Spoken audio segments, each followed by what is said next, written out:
Hello and welcome to Three Hamster Boys. I'm Jeff and we are in the middle of the maybe 40-day challenge. Today is day 35. So I was going to do something about what we're going to do after we get done with this, but unfortunately life throws you some curveballs. A couple days ago we talked about milestones, and part of those milestones is that in each phase of your life things change. I remember when my wife and I first got married. Now we were a little bit older. I was 27, she was 25. And for the next couple years, all of our friends got married. So it was like we were going to one or two weddings every year. Then after that got done, all of a sudden we all started having kids. So there was one or two kids being born every year for about 10 years. And then as our parents age and as we, got a little bit older, we started seeing relatives die. Well, one of those people that really impacted my life just passed away. And tomorrow, I probably will not have a video because we're going to be at the funeral home for the visitation. And it's very difficult to put into words the impact that he had on my life. So let's take a step back and we'll kind of build up to where we are. So in 1979, my family and I was 14 years old and we were living in Great Lakes, Illinois. My dad was in the Navy and he was stationed up there. And I was getting out of 8th grade, about to go into 9th grade, and we moved from North Chicago. And to give you an idea, it was a fairly urban area. If you looked at our cul-de-sac, there was 4 cul-de-sacs together. There was probably 1,000 people in just those 4 cul-de-sacs. My dad and mother decided that he was going to retire out of the Navy, so he moved to a very small town called Kreceks. It was all rural, and the population of that rural area, which wasn't even a town at that time, was 1,000 people. So it went from loud, noisy urban to really, really country. I remember one of the first nights that we moved in there, it was 5 o'clock in the morning and we heard these cows and we thought they were coming in the back door. They were so loud. So we're looking out the back door trying to figure out, where these cows were at or whatever. And they were probably a mile away, but at 5:30 in the morning, when they got fed, they made a racket. The other thing that fascinated me was that we were walking in the backyard, and all of a sudden I heard this noise up in a tree, and it was a turkey in a tree. When I think of turkey, I'm thinking in a bag with a mesh around it, and we're serving it for Thanksgiving. I'd never seen a wild turkey before, so it was just a weird thing. To say that the transition to Kreceks was tough on me would be an understatement. It was one of those things where going from an urban school to a very, very, very rural school was a huge transition. One of the things that I did when we lived in North Chicago was, when I was 14, I started working for an ice cream parlor. And so I was able to get a lot of work experience for probably about 6 months before we moved down to Kreceks.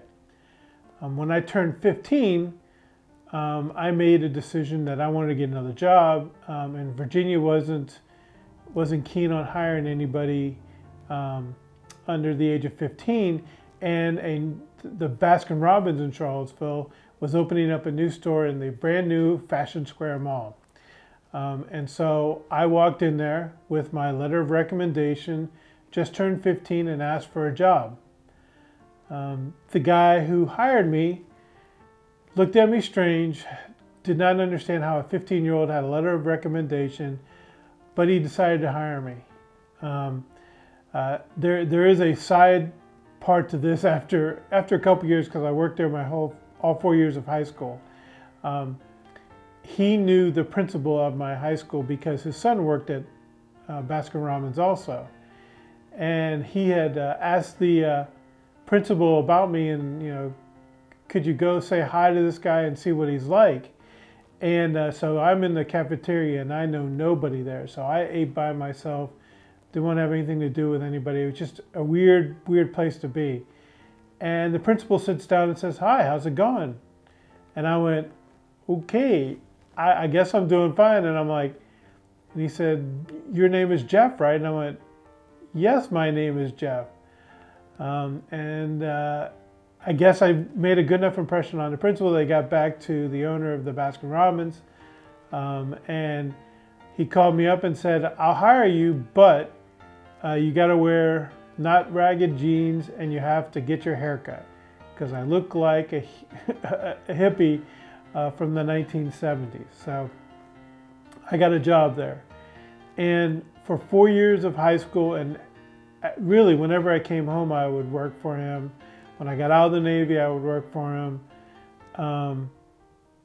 He was the person that really, instilled the work ethic besides my dad, and the idea that you worked hard no matter what. It was never about getting recognition. It was about doing the job. And he liked things clean. In fact, when he hired me, he wasn't sure he was going to hire me because he didn't like hiring guys, because guys were messy. So that he hired me was a big deal. And then literally he hired my two brothers after me once they got to age also.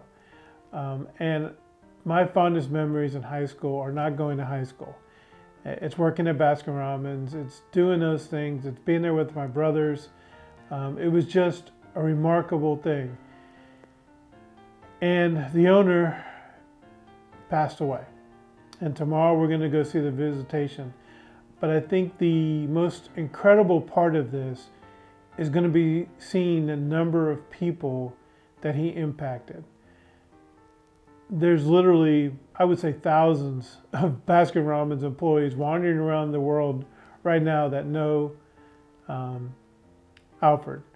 And just today, when everyone was talking about the visitation and what was going to happen and whatever, the thoughts and the feelings were just pouring out. So we talk about milestones. Him hiring me working there was a milestone.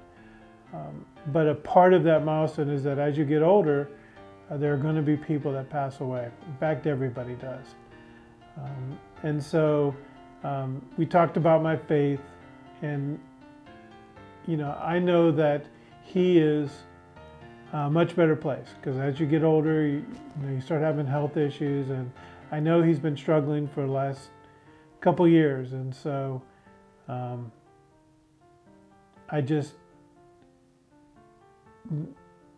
things that Alford did and the things that he represented and the people's lives that he touched is just, it's going to be remarkable. It's going to be remarkable to see people tomorrow. It's going to be a lot of laughing.